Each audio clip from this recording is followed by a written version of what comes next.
هلو يلا بينا نعمل روتين بالليل مع بعض كده.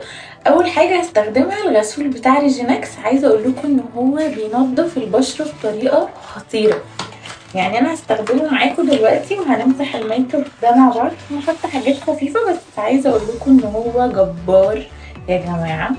وعايزه اقول لكم كمان ان العبوه كبيره فهي هتقعد معاكي فتره.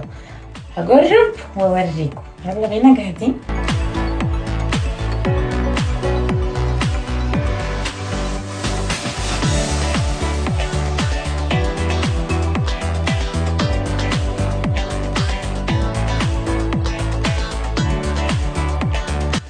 بصوا، عايزه اقول لكم جبار يا جماعه. وشي نضف كله بطريقه خطيره. تاني حاجه هنحطها السيروم، هنحطه مع بعض دلوقتي. ثانيه واحده.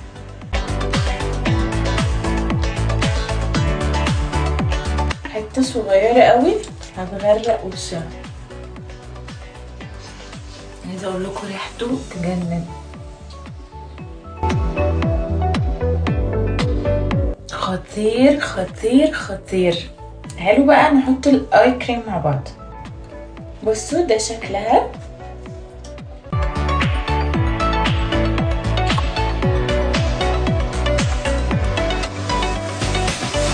طبعا احنا هنعملها على شكل مفيش كده.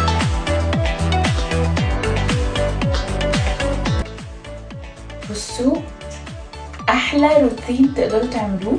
وعايزه اقول لكم ان ريجينكس عاملين اوفر حلو قوي لو خدنا المجموعه دي، بجد تجنن. بس عايزه اقول بقى ان هو امن وما فيهوش اي حاجه خطر علينا ولا على بشرتنا. يعني انا هو حامل وبستخدمه عادي، وحبيت استخدمه برضو قدامكم عشان تتاكدوا ان المنتج امن وكل حاجه تمام ومرخص طبعا. ريجينكس من اكتر الناس المعروفين دلوقتي، وبجد حاجته تجنن. باي باي.